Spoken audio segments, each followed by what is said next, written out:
Слава Украине, привет всем от Полонского. Россия бьет рекорды идиотизма. Да, тут даже с завистью Трамп и его команда смотрят и говорят, не, мы, наверное, так не сумеем. Хотя, черт их знает, может и сумеют. Да, если вы помните, на России как-то, наверное, месяца 2 назад успешно опробовали замечательные туристические поездки в Северную Корею. Я не знаю, вернулся ли кто-то оттуда уже живым, пока что наоборот, северокорейцы едут на Россию в тур, вы же знаете прекрасно, с пересадкой на Москве в сторону Украины, но назад еще пока тоже никто не возвращался. Как-то вот у них там не сложилось с этим. Ну а россияне, как говорится, ездили в Северную Корею отдыхать, набраться сил, посидеть в ГУЛАГе, поработать в каменоломне и быть расстрелянным из миномета.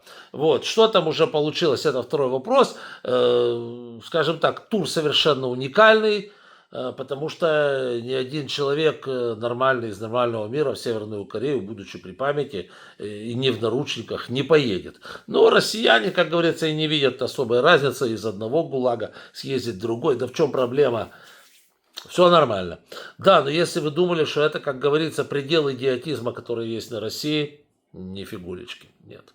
Нет, российский туризм пробил очередное днище. На фоне того, что их не пускают ни в одну цивилизованную страну мира, даже трампон их в эту Америку, куда сейчас никто не хочет и даром ехать, даже туда их не пускают, никуда, короче. Вот. Нет, говорят, в Буркина-Фасо можно. Вот. Но они не знают, где это. Вот. А так вот никто не пускает.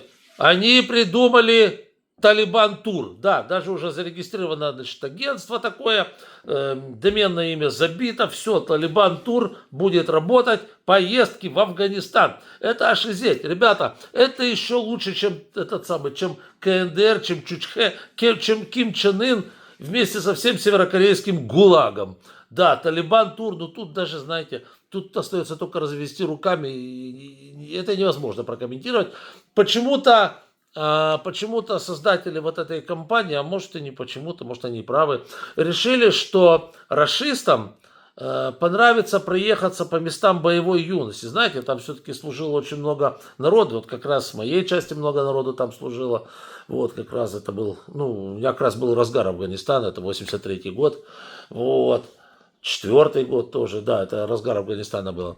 Вот. Я не знаю, может, те, кто живут на России, там в одно время со мной, или там чуть раньше, чуть позже служили в армии, может, они захотят туда поехать, как бы посмотреть, как оно там и что оно там. Но тут есть один нюанс. Учитывая тонкости отношения талибов и Талибана к женщинам, я бы не советовал вам брать ваших российских жен вместе с вами, даже если они весьма неприхотливы, потому что, знаете, находиться 24 часа в сутки в паранже, и если что-то она сделает не так, то ее закидают камнями, или там сожгут на костре, или там руки поотрубают вместе с ногами. Я не очень в курсе там этих средневековых наказаний, которые там среди талибанщиков очень даже востребованы, но что-то типа этого. В любом случае, знаете, я вам скажу, что Талибан-тур явно переплевывает северокорейский Чучхе-тур по уровню бессмысленности и идиотизма. И только немножечко не дотягивает к СВО-туру, когда, да,